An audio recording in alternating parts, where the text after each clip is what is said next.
Thanks for tuning in. What is going on, you guys? It's your boy Joe Castro, aka Philly Fresco, and it is another one, man. It is Philly Filter Podcast. We're gonna have Brandon joining us in a little bit, so that will pop off. But we are going to talk. We are going to close the book on Carson Wentz. All right. This is going to be the last time I talk about it. This is going to be the last time we make a video about it. I want to talk about his introductory press conference. I want to talk about Howie Roseman's press conference, obviously going on at the same time, because of course they would. You know what I'm saying? Because of course they would. Shout out to everybody in here. Yes, sir. The channel membership link is up there. But let's do this. Let's just get it over with. Like I said, Brandon is going to be joining in a little bit, so once he's in here, we'll get him in here. But I want to start with Carson. All right. So earlier, if you're in my Discord, you heard me probably going off. You know, I was going in a little bit. I was a little upset when I first heard his press conference, to be honest. But look, what upset me so much about that press conference is how he said most of the stuff. I knew he wasn't really going to answer much. I knew he wasn't going to give me the answers I really wanted. But I just felt like he had a snarky attitude the whole time. I felt like he was just kind of laughing at a lot of questions, to be honest. And I felt like there was zero accountability on his part. And yeah, I don't know. You know, I don't know if he was lying about how he felt about Howie Roseman, but he legitimately said that he trusted Howie, that Howie and Jeffrey had no part in his decision. So I want to know what did. I want to know what happened. If it wasn't Jeffrey and Howie, and obviously I think that he's lying about that. I think that was a lie. Okay. But then I want to know what it was. It was just because you got pulled, because he also said that, you know, he was upset. They asked him, and we're going to go back because even before all this happened, Les Bowen, let's burn our jerseys. Les Bowen said that they weren't allowing originally Philly media members there. I know a lot of people are like, why would they even do it? Why would they even allow them? Why wouldn't they? They obviously, you know, changed their mind, allowed, I think, a little bit more than 3, I think like 4 or 5 people from Philly media. Obviously, they got to ask their questions. But look, my thing is, you didn't want Philly media there, right? Then when we get there, you give us a whole bunch of circled around, a whole lot of this. Then the season didn't go how we wanted it to. The season didn't end how we thought it was going to end. We all know that. That much is freaking obvious. Like, I mean, you know, and it is what it is. I'm a little upset because he's gone, obviously. You know, I hated how it happened.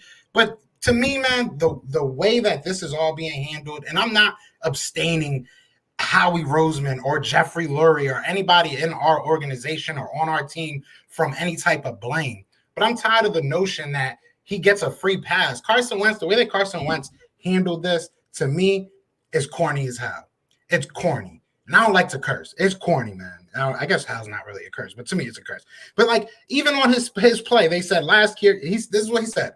Last year came and went. It was a tough year for everybody. Last year didn't go the way I envisioned it. He said that about 5 times. Bro, I didn't like it. I did not like it. Let's go through some of these comments. Shout out to my guy Philly52 with the $5 super chat. That boy whooped. Man, he hurt me. My man hurt me in the in Discord. I was a lot more upset than I am now. Right now, I'm looking at it and I'm trying to be realistic about it and try not to be a hater, but like I might have became a Carson Wentz hater. I just don't like how none of this is happening. I don't like how none of this is happening. Shout out to everybody in here. Let's see who we got in here, man. Shout out to Big Play Slay. Carlos Holloway in the building. Michael DeJean in the building. King Baizai. To be honest, I'm going to miss Wentz. Real talk, I am too, man. I'm not going to lie. Am I sitting here kind of like a scorned X? Yeah, I am. I'm not going to sit here and lie to you guys. You know, if you watch my channel, you know I'm not one to really complain. I don't really like to rant. I don't really like to rave about stuff. But we started this season. So, you know, if you look at my channel, we have it by playlist. So this is all season 1, right? So this is the end of season 1. So the best way for me to end season 1 is to close the book on Carson Wentz. So that's where I am right now. I know it's going to be taken as hate, and it kind of is, but I just hate how it happened. I'm doing good, Mike. I'm doing good. How you doing? Yes, the dreads are out. I got to still get a haircut, man. I'm looking crazy, but we in the beginning phases. You know what I'm saying? We in the beginning phases. What's good, King Bonsai? What's good? I'm chilling. What's good, Kev? What's good, Kevin? My guy Nick Palmer in the building. My brother says, let's burn our Wentz jerseys. Yeah. Bro, I got 2. I have 2, and I don't know what to do with them, man. I do not know what to do with them, man. I'm with you, bro. It's just how he let up bet. Yeah, and look, man, I really – did you really expect the QB to keep it real? I didn't. I'm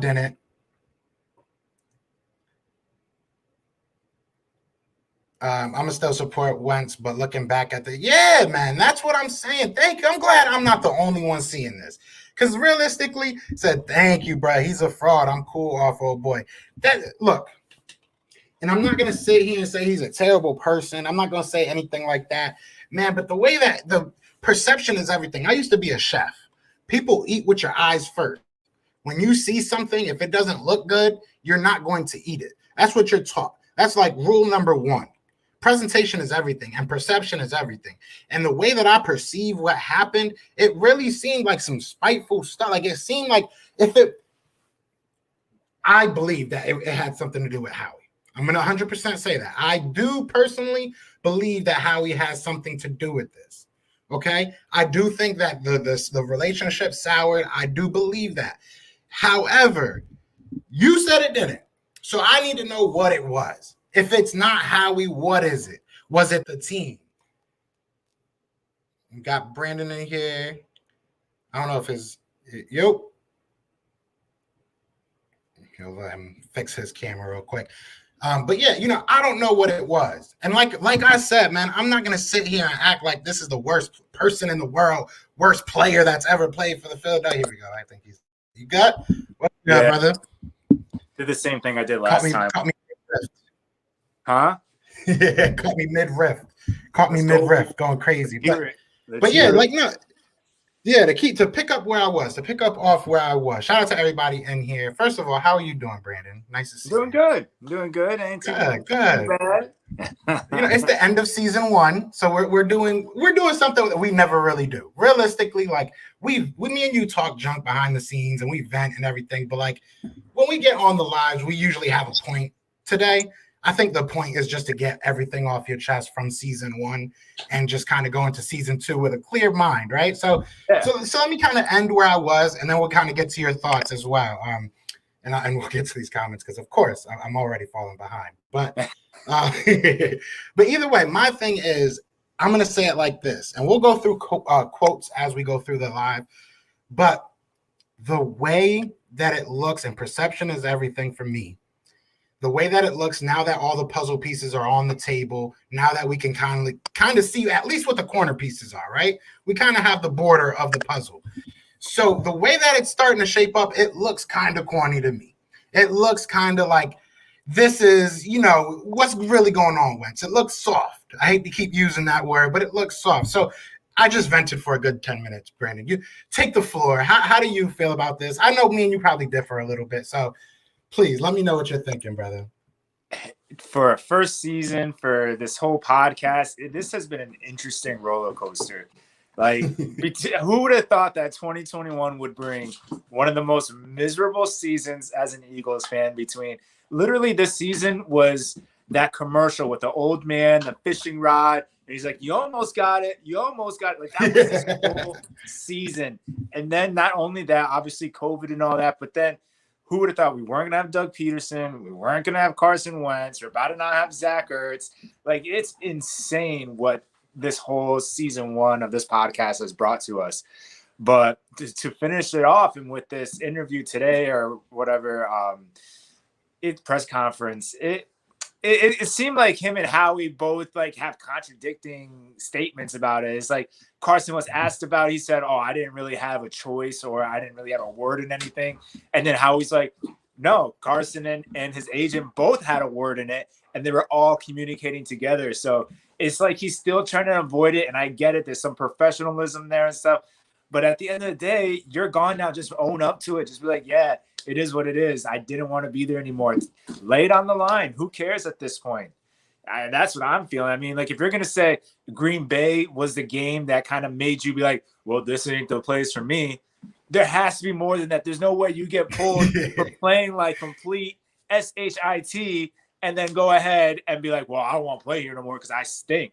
Like, no, like, that's not how it works. It has to be more. And you got to at least share. You owe it to the people who bought your jerseys, the people that supported your foundation, the people that have been cheering your name since you've been drafted. And just to kind of end it on that, it's kind of low-key whack. And as you've been saying, soft.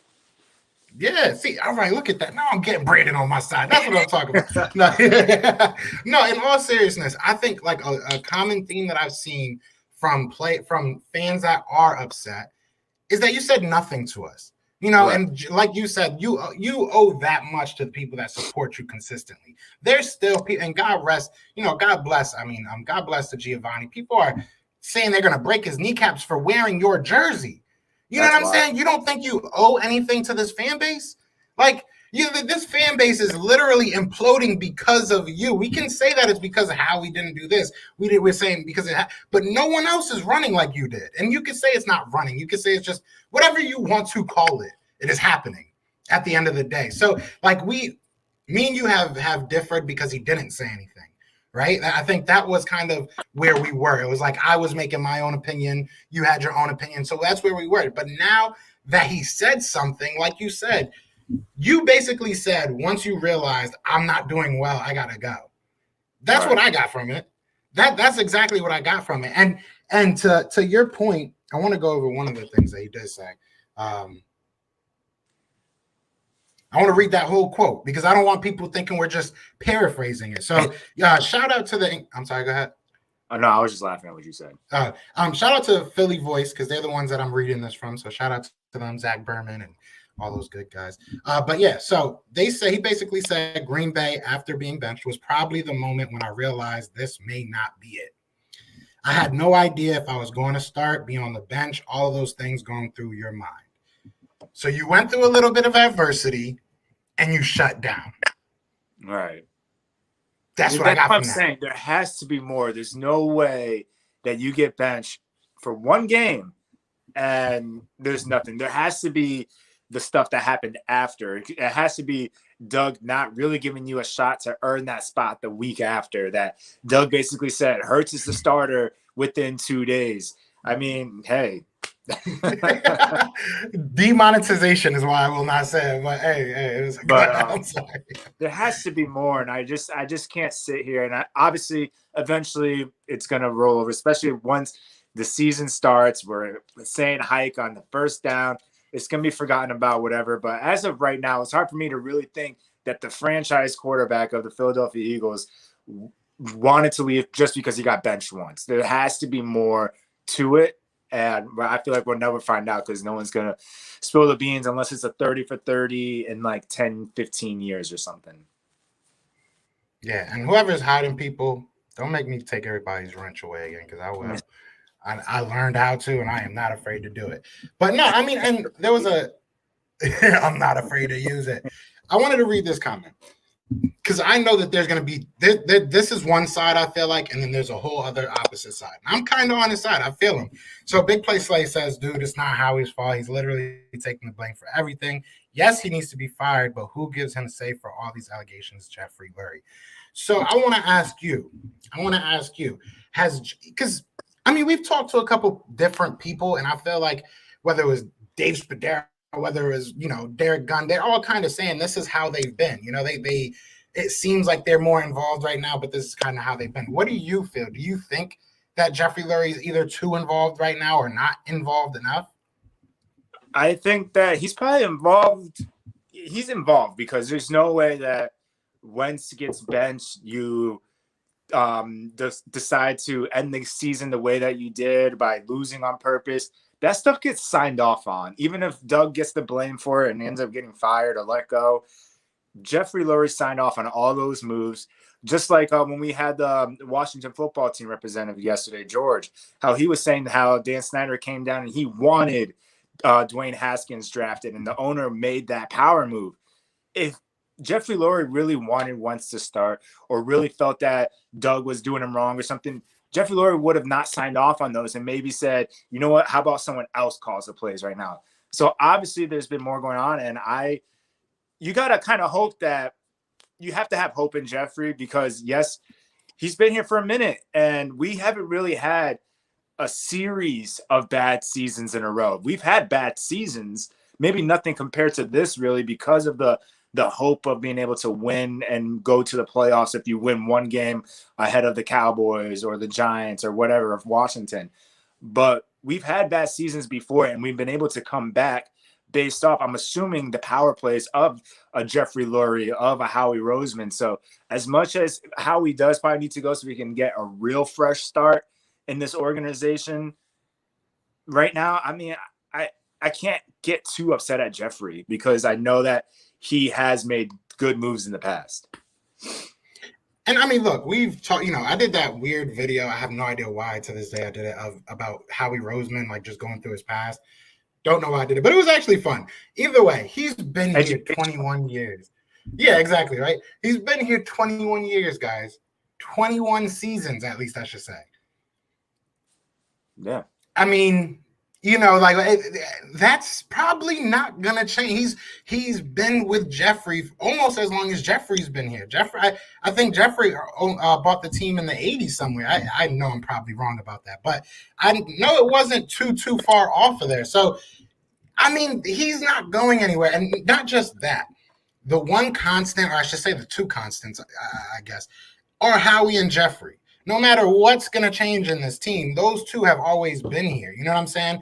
And whether, whether Howie has a different position or whatever may happen, I think Chip ruined that for us. That's never going to happen again. Like, I really don't see that ever happen. Because if you look at this, and I keep saying this, you know what I'm saying? Perception is everything for me, right? So if you look at it from the outside, you're sitting here saying, all right, Carson hated Howie, maybe that's the narrative, even though he denies it, even though he says that he trusted them, put full faith in them, and they had no, that's exactly what he says, right? I'm not lying. I know that's what he said, and I was doing the same face when he said it that I just did now. You're a liar, bro. You're lying. And it's not unprofessional. To me, it's not unprofessional to say, listen, me and Howie did not get along. Right. Boom. For you to lie is, to me, more unprofessional. Because I mean, we know that's a lie, but either way, what was I saying with the damn? Now I just lost my whole train of thought with that. I was talking about Howie not changing. Yeah, I mean, yeah. At the end of the day, bro, that's not going to change. Howie and Jeffrey are going to be the two stagnant pieces in this organization. Oh, this is what I was saying. So if you look at it from the outside, you look at it from perception-wise, right? You say, all right, apparently Wentz hated the staff or front office, right? But all these people, because Darius Slay could have easily been like, listen, I'm not doing anything for y'all. Just get me out of here. This was trash. Same thing with Fletcher. Same thing with Brandon. Same thing. All these players, you can sit here and say, oh, they have loyalty. They love this. That's cool. Then why did Wentz not? What did Wentz have that gives him the pass from all these fans that is just like, no, it wasn't his fault, though? If Fletch was doing this, you wouldn't be mad? It's going to be the same pass that Zach Ertz is going to get. See, that's a interesting statement. So how do you feel about Zach Ertz? Because I'm with you on if you're going where I think you're going with that. Like, it seems like Zach just wants to leave at this point. I mean, yeah, that's kind of like why? Why does Zach also want to? Why does Carson want to leave? Why do the two best buddies at one point want to leave the same organization? And I swear, if they both end up on the Colts, I'm about to be tight, because I got to know why. What's going on? Why did these two guys not want to be here? And Ertz has been here longer. I get that he wants a new contract, but bro, you still have 2 more years. Why can't you negotiate? Why couldn't you wait to negotiate this year? Or why couldn't you wait until you see what the cap situation looks like? Like, you see what your guys like Brandon Graham's doing, what Lane Johnson's willing to do, what Brandon Brooks is willing to do. They're restructuring their contracts and such, and you're over here complaining because you're not getting a heftier amount of money extension-wise and stuff at that moment in time. At that moment in time, Howie can't say, yeah, let's do it, when there's no idea, when he knew that we were going to have this cap trouble this year. So you just got to wait it out. Instead, you caused the scene, and now you want to leave. Your buddies left. You both requesting trades. But like you said, where's going to be the outrage? And as soon as he's traded, or I think there'll be more outrage if he's let go and goes like to the Colts or something. But where's going to be that outrage for these guys? And I don't really see an outrage for Zach Ertz either. Facts. And shout out to Jalen Williams. Like I said to everybody in the beginning of this, we are just venting. I don't hate the man, really care less, but this is going to be the closing of the Wentz chapter. So this is probably going a little bit on more than we usually do, but I do want to answer the questions when they come up. So he asked, simple question, how does him exposing everything that went down in Philly help Wentz and his new team? And I want to say one thing before like we even really answer it. I don't think we're asking him to expose anybody. I think we're just really asking him to tell the truth. Why don't you want to be here? You know, like I feel like he kind of danced around every question. And does he have to answer that stuff? No. You know, but did Cam Newton have to consistently answer why he didn't dive for the ball in the Super Bowl? No, but when he walked away from it, we buried the man, right? So let's keep that energy. That's where I'm at. That's where I'm at. But I mean, what are your thoughts on that question? Yeah, obviously, no, it doesn't help his new team. But like Joe was just saying, just be honest. I don't need you to go Orlando Scandrick and be Howie's a weasel. I don't need that. I just need you to be honest. Like, yeah, we didn't get along, or yeah, there was just a fallout, and I was just ready to have a new scene, a new time, a new chapter in my life. He was able to use that quote like it's God's plan, whatever. You could still use that quote and also say that I also felt like my time to move was also God's plan to get me to move. Like you don't have like you can be honest a little bit without being exposing or condescending or calling out people to be rude or anything like that. There's a professional way to be honest on both sides. And look, I think me and you can agree with this. I think me and you can agree here. We've done now, we're going on to number 20 with this mock draft series, right? Every single person has said one thing. They have crazy fans. They have unrealistic fans. Some of their fans say this. Some of their fans say that. Every fan base has it. Every fan base has those arguments. People on different sides. It is what it is. So I want people to realize that the perception of Philly fans is the same as it always has been. You know, so don't make it worse. That, you know, like let's chill out. Let's let people have their opinions and stuff. But like, I didn't even read this, and now that I did, I probably shouldn't have kept it up that long. But, he said for Lurie to come out of the blue, come from the skybox to roll up his sleeve should tell him how he should be gone. I don't know. I mean, the other guy said that Jeff's been involved, so it's more than just the owner just sitting up there and just being a fan and then making some business decisions. These owners are billionaires for a reason, and they want their organization to run at the optimum ability. Like they want it to be cohesive, especially Philadelphia. Philadelphia is more than just the Eagles. It's the fans. It's the grit, the hard working, and Jeffrey Lurie understands that. So him coming down, I don't see that as an issue because I feel like that's what he normally does, and that's what we were told that he does. Facts. And, you know, to the point of the comment that's up right now, I want to read another quote because I'm telling you, man, sometimes it's not always what you say, but it's, you know, how you say it. So he was asked about Jalen Hurts, and he basically said Jalen and I had a good relationship, and I wish the kid nothing but the best. He has a lot of ability, and I was impressed with how quickly he grasped the offense and how well he did. I would have loved to have been the guy playing the year out, but that's not how it unfolded. I have a lot of respect for him. He went on to say, I trusted Howie and the ownership there to make the best decision for the team, and they showed me nothing but confidence and trust. I don't think that had an influence on me one way or the other.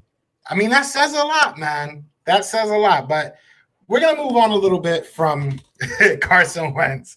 We're going to just talk, you know, the upcoming moves, you know, things going on now. Let's look a little bit forward. People are going in on Wentz. I love it. I love it. But, you know, realistically, we have a couple things going on.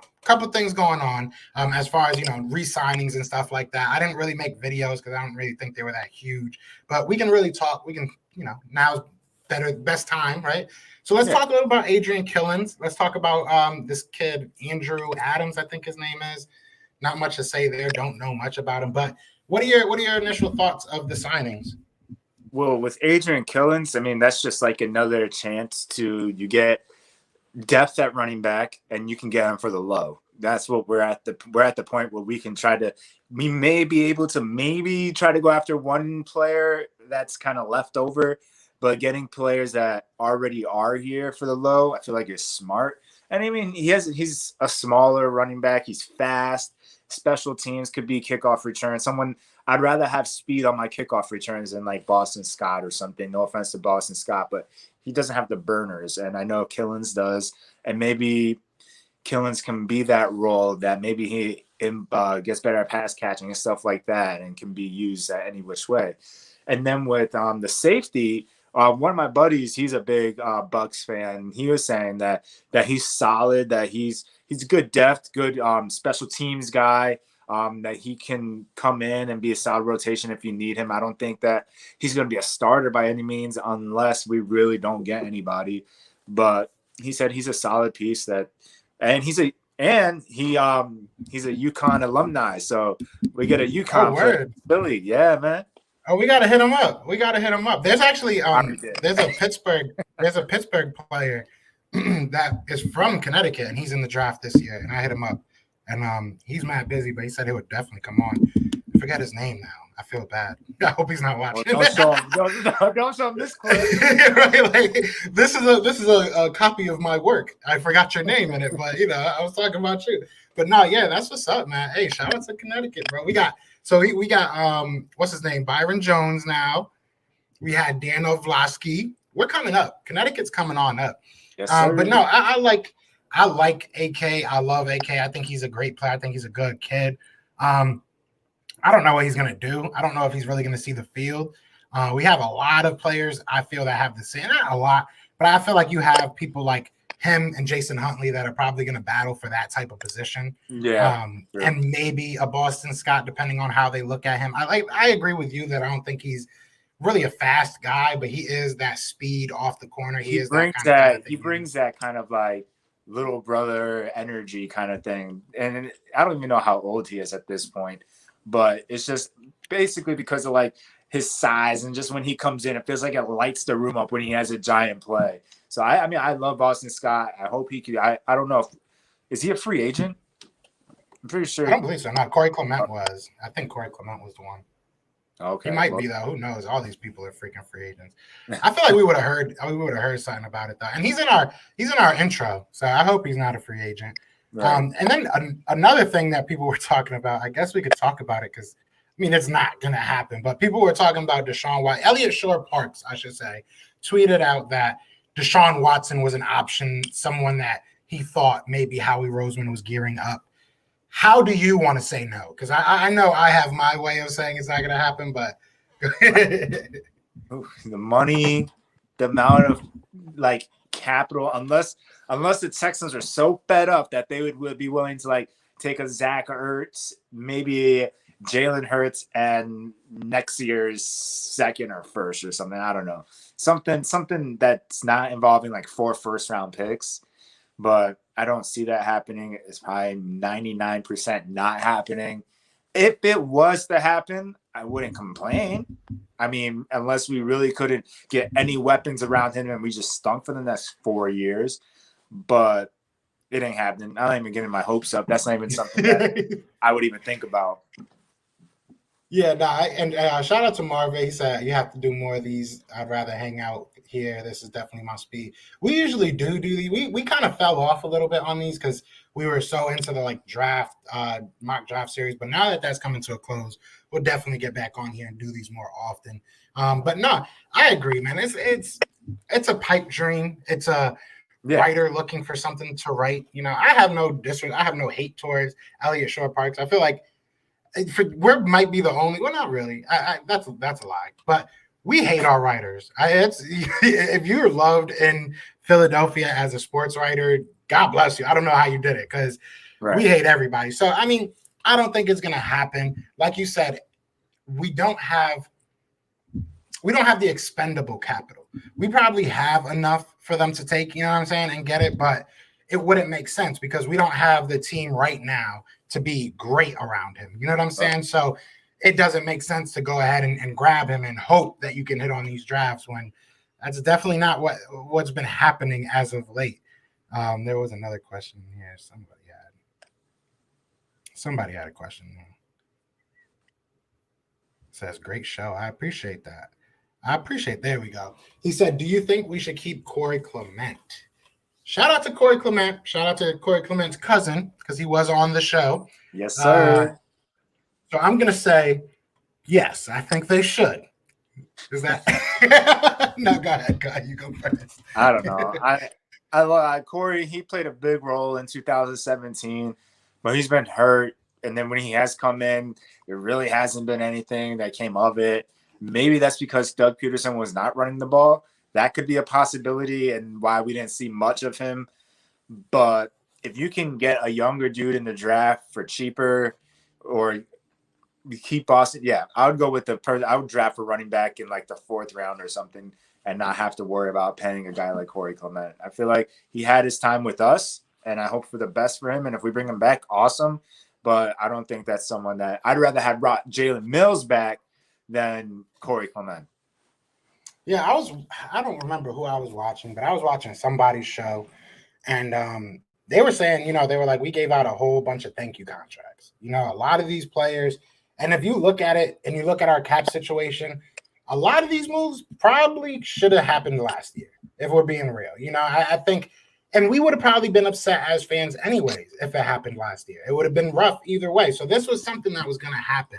Right. So, and then you mix it in with, what's it called? Then you mix it in with the lowering of the cap. And it was a bad, I'm not sitting here and I'm not saying that the Fire Howie shirts are coming off stock. That's not what I'm saying. But I am saying we have to be a little bit more realistic about what's happening. Like I said, I'm not going to keep on bashing Carson Wentz, but that contract had a lot to do with where we're at as well. I mean, he would have probably been one of those big restructures that we would have given. Like, that's something that we have to be realistic about. He probably would have been someone we went to and said, can we save a quick 15 mil? We might be in a totally different situation if that's something we could have done. I'm not saying it's his fault. I'm not saying it's anybody's fault, realistically. This is where we're at because we wanted to extend our window. You know what I'm saying? So, like, now that at least the book is closed, the window's closed, if you want to say, we can just kind of work on what's on the inside, what we have here. So let me ask you a question about this, because me and you were talking about this. Shout out to Macau Johnson. Says, I watch Philly 500 and LB. Now I'll be watching Philly. Hey, I appreciate that. So, Juju to the Jets. I wouldn't be mad at that. I used heard to play with Sam Darnold. Yeah. In USC. They whooped Penn State's butt in the Rose Bowl.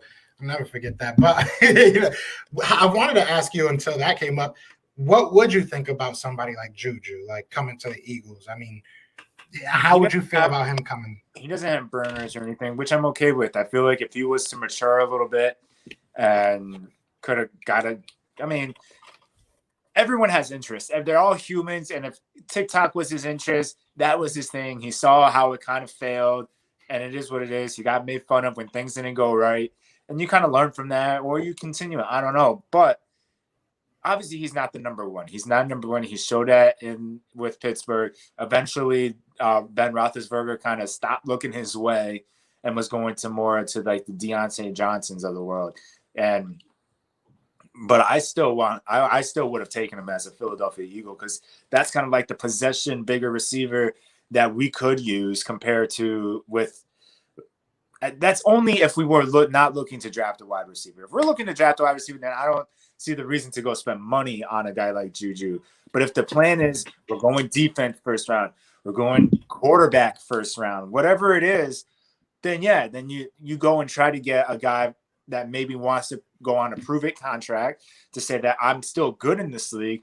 You pair him with the other young guys, the Rager, the Quez Watkins and all of them, and John Hightower with the speed, and you can mix and match and scheme his way. But it would have to be his personality and his maturity and obviously money-wise. Yeah, I mean, I like Juju. I really don't hate on Juju. One of my best friends, he's at Jalen Burnt Toast. Yeah.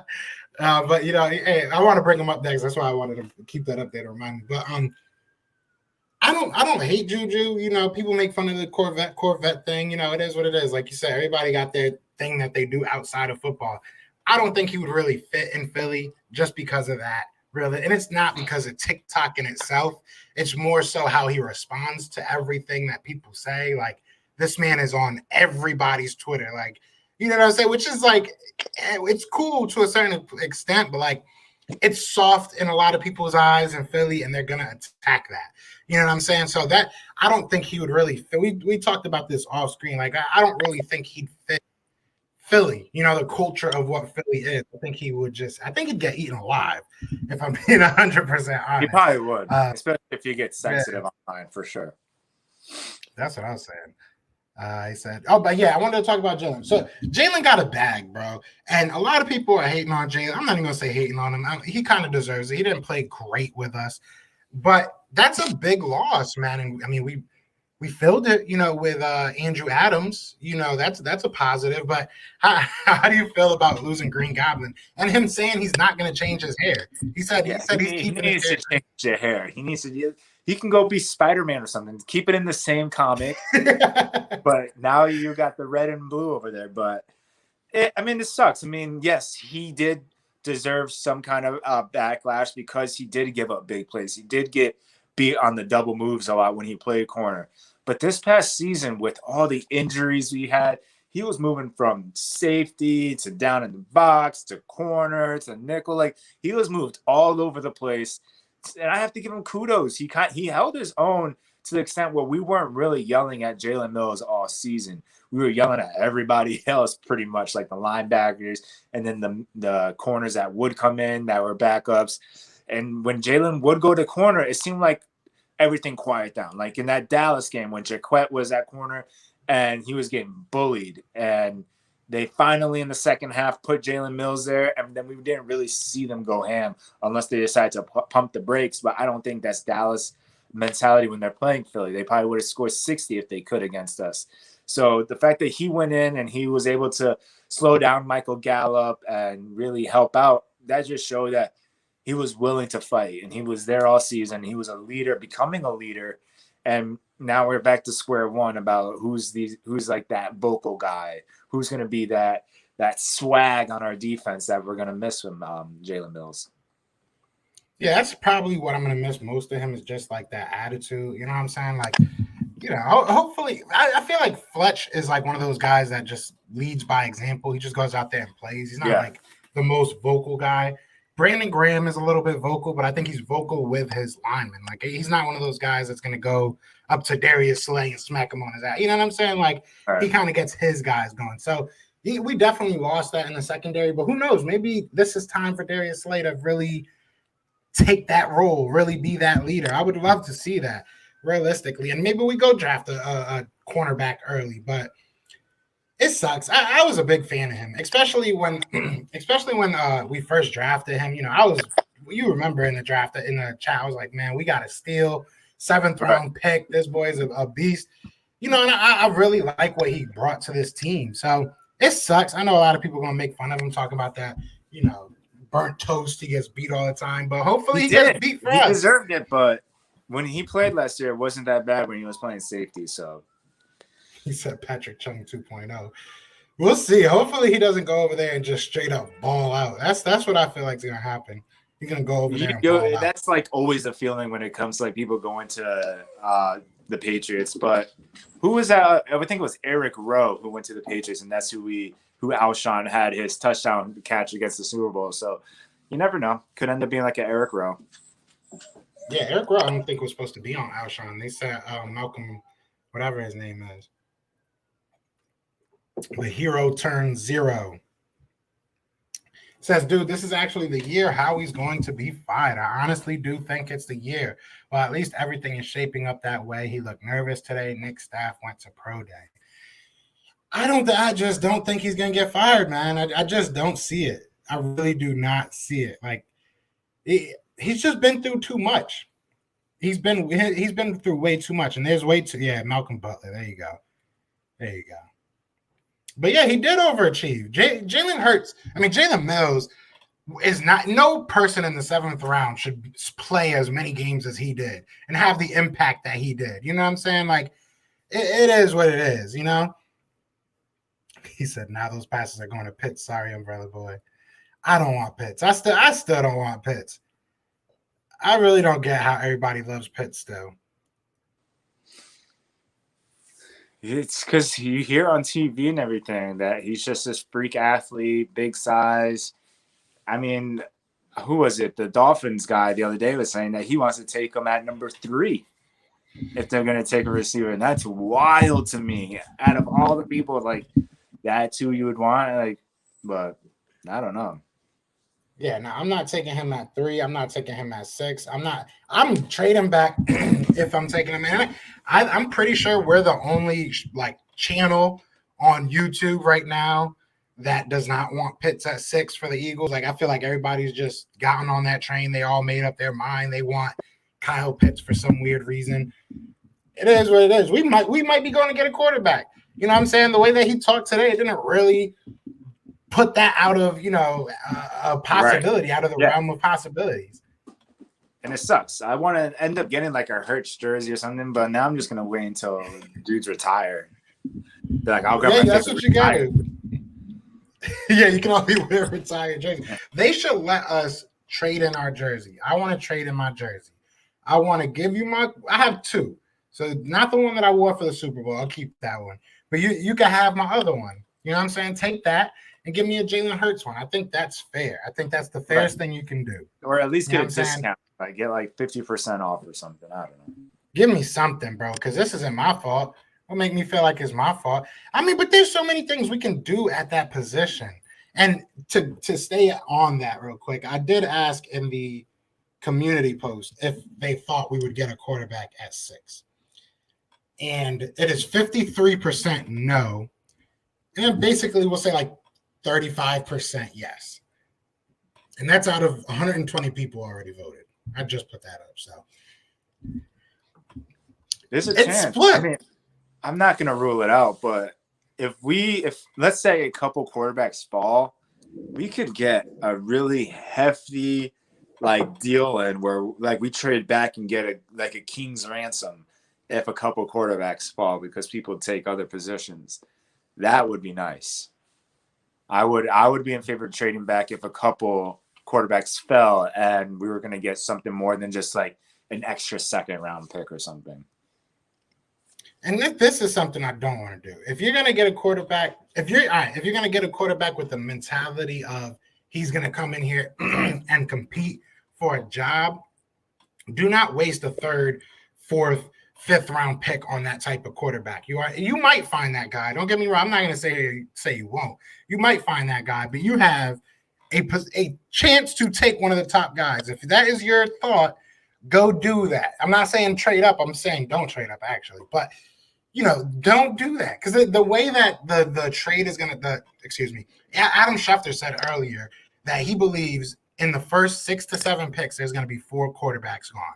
So whether one of those quarterbacks is one of us, you know, if we pick a quarterback and we're one of those guys, or those 4 guys go in the first 5, you know what I'm saying? We can be sitting beautiful, like beautiful. Because even was it the Dolphins guy who was it that said that we could get a ransom? I think it was the Dolphins, the Sports Illustrated guy. Yeah, like that. He was just basically like, bro, you guys can get a ransom if, you know, everything falls out perfectly. So now we are in such a good position. You know what I'm saying? Like, I feel like season 2 is going to be happy. It's going to be a good season. Like, I don't think it's going to be terrible. So, I mean, that's where I'm at. I'm excited. That's why I think I'd keep up the intrigue if they make teams think QB is possible. Yeah. Then you got to try and trade ahead of us. You know what I'm saying? Look at Washington will have to give up literally their whole future to try and get to number 5. Right. Like, that'll be beautiful. It'll be beautiful. He said, I have Jamie Newman as my number 4 of this draft, and no one is talking about it.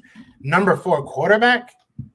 You have Jamie Newman as your number 4 quarterback? We got to talk.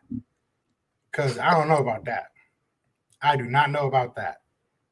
He said, I think Bateman will fall and Terrence Marshall will rise. Bateman just went at number 19 in our fantasy draft. So whatever that means is what it means. So we could get 2 first. It depends on from who. That's the whole thing. It really depends on from who. Broncos will part ways with Philip Lindsay. Should we look at him at running back? What do you think about that, Brandon? Depending on how much, I feel like, and you can correct me if I'm wrong, but I feel like he and Miles Sanders are very similar in like their style and kind of play. And Philip Lindsay, I feel like the last couple of years has been injury prone, where he hasn't been like super reliable to be on the field. He had his one breakout year, obviously. I think it was like his rookie year. But since then, I mean, then they got Melvin Gordon. There's a reason why they're willing to let him go. So I don't know. If we brought him in for depth, I guess, because we couldn't get anybody else. But if we're going to go for one of these running backs, I'd rather go for like a Todd Gurley if it's like around the same price. I don't want no old people. If you over 25 and you've had Todd your Gurley's chance, like 26. Yeah, that's too old for me. Go get a running back in the draft. Go get an undrafted free agent. Well, that was my original thing. I'd rather get. Yeah, no, I agree with you. Yeah, I agree with you. I don't want nobody that if you were, I don't even want to say issue. If we have to, I don't want no reclamation projects. Let's put it like that. I don't want nobody that we have to fix. I don't want anybody that we have to, develop. We have enough players on our team that we have to develop already. So I really do not want to see that. He said, I was waiting for this after the Discord convo. It got heated. I was upset when I first started watching all that. I was mad for like a good 2 hours. I just argued with Infamous 2K for like 2 hours. And then, now here I am. Castro, you ain't ready for Pitts. Is Pitts ready for Castro? That's what I need to know. He's a Philly boy. Tell him to answer my DMs. Come on the show. Tell him to come talk to me. And, talk me into thinking, look, I don't think he's a terrible player. I don't think, he's going to be this huge bust of a player, pause. I don't think he's going to be trash. I just don't think at number 6 it makes much sense for us. So that's where I am with that. Yeah, I'm not going to try and say his name. But, yeah, I've heard that cornerback's name a lot. So I wouldn't be mad at it. Bateman is a stud. Watch him be a Pro Bowler this year. Mark my words. I guess it depends where he goes. Where he goes. It's all about the system and the scheme and if he goes into a crowded room or not. So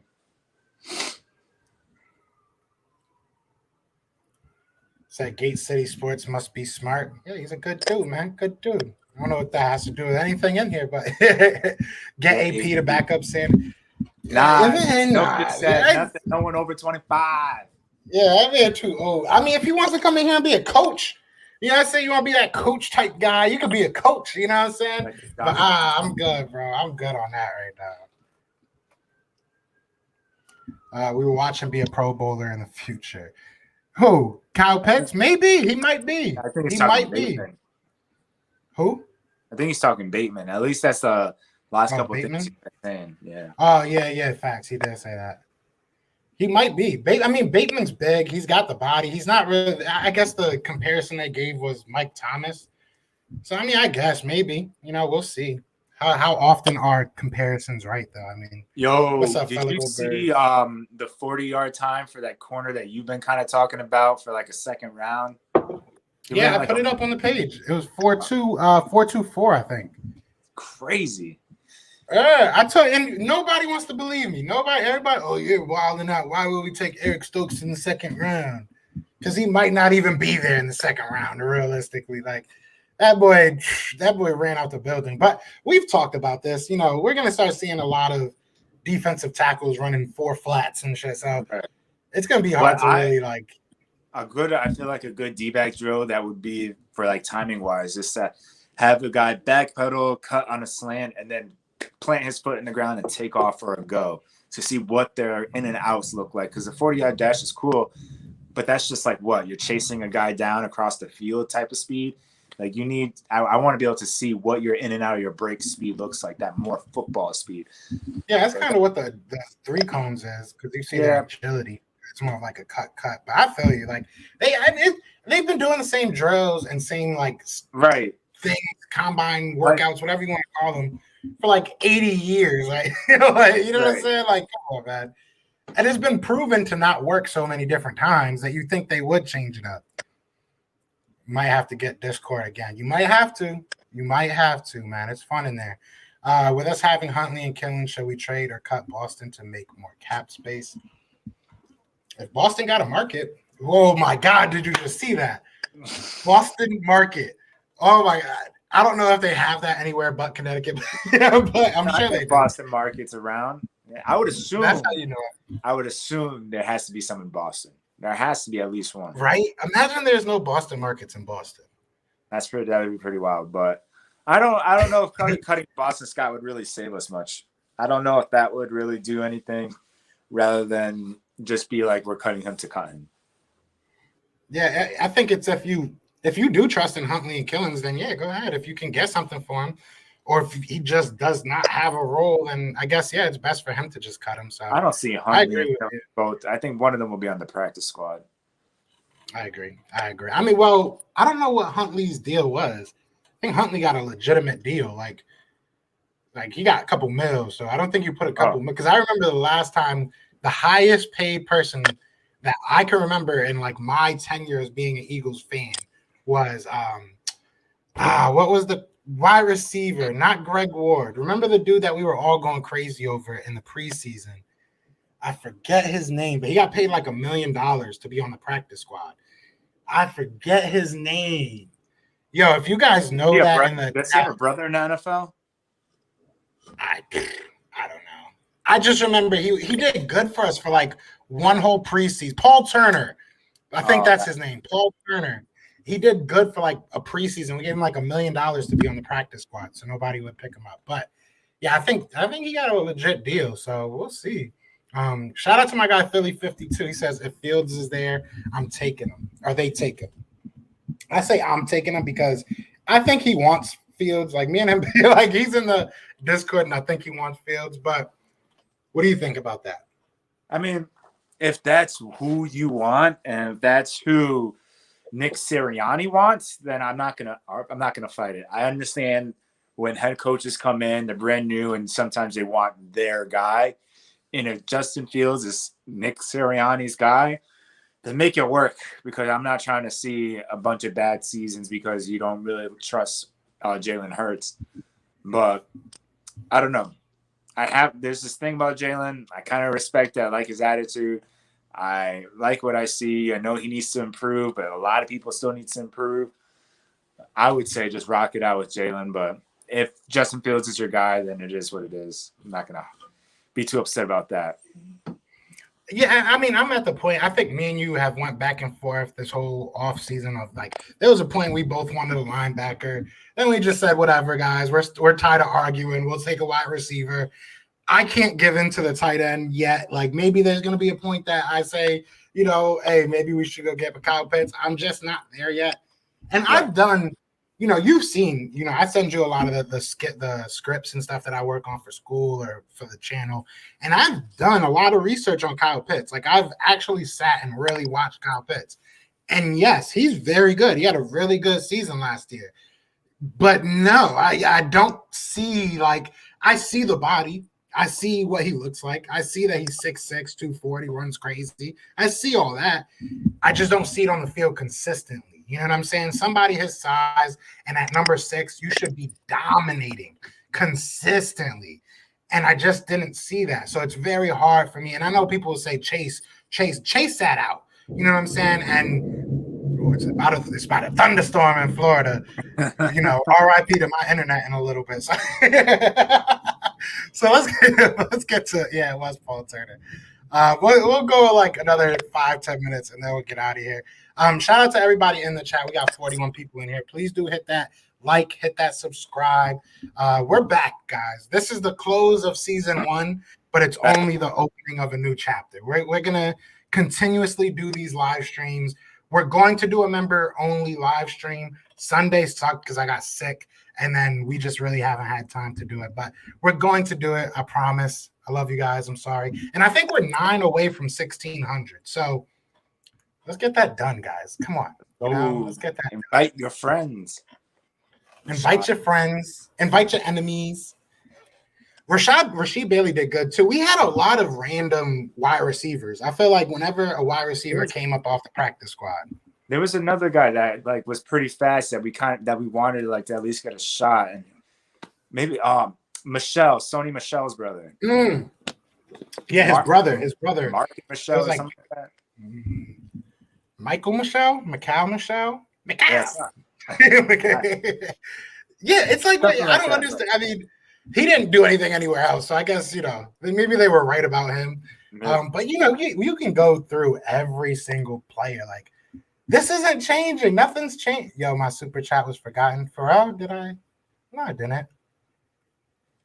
I read your super chat, bro. How you gonna leave right when we read your super chat? Then blame me for not reading your super. Facts. Oh my God. Discussion on Fields. Bro. Read that. What have I been saying? Hey, bro, I just had a thought. What do you think of Minshew Magic as our number 2? I hear the rumors that Eagles may look at Minshew. I said this a while ago. I was like, bro, I would not mind Minshew. Yeah. And some people, the response I got was mostly like, oh, but he's actually kind of decent. Like, he might come and take his job, and he's young and this. He's not that good, first of all. Like, I love Minshew. I think Minshew's a great guy. And honestly, I would love him being our backup just because of the energy. Like, That dude is a whole vibe. Like, I've lived in Jacksonville. I have a lot of friends still in Jacksonville, not too far from Jacksonville. That man is a vibe. You know what I'm saying? I would be cool with that. Him and Jalen would probably mesh so dope. Like, it would probably be so dope. And if this season's not going to be anything else, let it be entertaining. You know what I'm saying? Right. Like, if nothing else. Have quarterbacks around the same age. I mean, Carson Wentz and Nate Sudfeld, they're around the same age. And it's not like Carson Wentz was threatened by Nate Sudfeld. It was just when the good quarterback came in, like Jalen Hurts, then there was that whole issue. But if you bring in a guy like Gardner Minshew and you're not using like the 6th overall pick, there's different levels to this. And Gardner Minshew, that'd be cool. He, like you said, he does bring a vibe, and it'd be pretty dope. Yeah, and to be more careful. To his point, he says you got to trade for Minshew. Why give up picks for him? Because you're not going to really give up. You're not giving up anything higher than like a 5th. Like, at the worst, if it becomes like a bidding war and other people come into play, I could see you having to go all the way up to maybe a 5th, which I think we have like 2 or 3 of. So, you're not. Would you rather go trade for Jamie Newman or would you rather draft Jamie Newman in the 5th, or would you have Minshew? I'm sure a lot of people would probably say Jamie Newman just because to say it. But realistically, you have somebody that's been in the league, as your backup. I think he's a big upgrade from someone like Nate Sudfeld. If you want to have that guy that you want to develop, which we've proven that we love to have, right? So I think he's a improvement over that. Okay, Joe Gardner Minshew is really solid dude. The Jags gave him no shot, gave him literally nothing. And what's worse is he's young and he's gotten better and gotten. It's kind of true. Like the Jacksonville Jaguars have not been the picture of perfection. Look, we're gonna end it like this, all right? And I want you to give your thoughts on this too. Okay, this is gonna be my final spiel of season 1. All right. First of all, thank you, everybody, because to look back and say that in season 1 of our podcast, we would have talked to Dave Spadaro, Derek Gunn, you know what I'm saying, Zach Berman, Bo, like the Sports Illustrated people, like the people that we have talked to and been able to interview has been because of you guys. So thank you so much for having our back and just supporting the channel. That goes first and foremost. But secondly, what is done is done. We made this playlist to end this playlist, right? I knew season 1 would not last forever. So at the end of the day, I think that we all need to just come together. It's as corny as it is going to sound. Let's all calm down a little bit. Let's all come together. Let's all be fans of the same team and not fight each other. All right. Like, look, it's a rough off season. It was a very rough season one for all of us. You know, me and Brandon did not have that much fun crying every week, but we did it for you guys, and we know that you come here for us. So let's stay positive. Let's look towards season 2 as a new beginning, because you know that's really what it is. So give your final thoughts, Brandon, on season 1, man. You were a big part of this. So thank you too, bro. Thank you too. Hey, my final thoughts. Finally, it's over. That, like I said, and I said it throughout the season, if it wasn't for this podcast and be able to vent and be able to talk to different people during call-ins, having the subscribers, having people watching, this would have been one of the most miserable seasons as an Eagles fan. Like it was so bad. But I'm looking forward to this next season. I'm looking forward to plenty more interviews and having more subscribers and having you guys there watching us and interacting and getting to talk draft. We didn't get to do the draft last year. We started a little bit in the summertime. So now we get draft. We get the leftover free agents at this point. So, hey, it's going to be interesting. It's going to be fun. It's going to be a good time. I'm looking forward to it. Definitely, man. Yeah, man. You know, and we love you guys, for real. We love all 25 of the members, every 1,600, because I'm going to bet by the time I go look again, you guys looked out for me and we had 1,600. So if we not, you know, just hit that subscribe real quick. But I appreciate everyone. This has been the best ride of my life. And to know that it is only starting is a blessing in itself. So thank you guys. We are going to get out of here. Shout out to my guy, Tone DeShields, for the $2 super chat. Thanks for allowing me to be a part of it, fellas. No, thank you for being a part of it, man. It was a blessing. Sir. You guys are all a blessing. But yeah, man, other than that, before we start crying on the live, you know, y'all know what it is, man. Y'all know what it is. It's like that little kid that's smiling and then it's like starts crying. He said, wait, wait for what? I just got, bro, we can't wait that long. We can't wait that long. But Kim, we'll be back, bro. We'll be back probably tomorrow, man. Like I said, we're probably gonna take a couple of days off from this draft. We already have some people lined up, but let's take a little bit of time off and get back to our crowd and get back to the Eagles a little bit. But I'm gonna shut up because this is going way longer than I thought it would. Goodbye, season 1. Hello to season 2.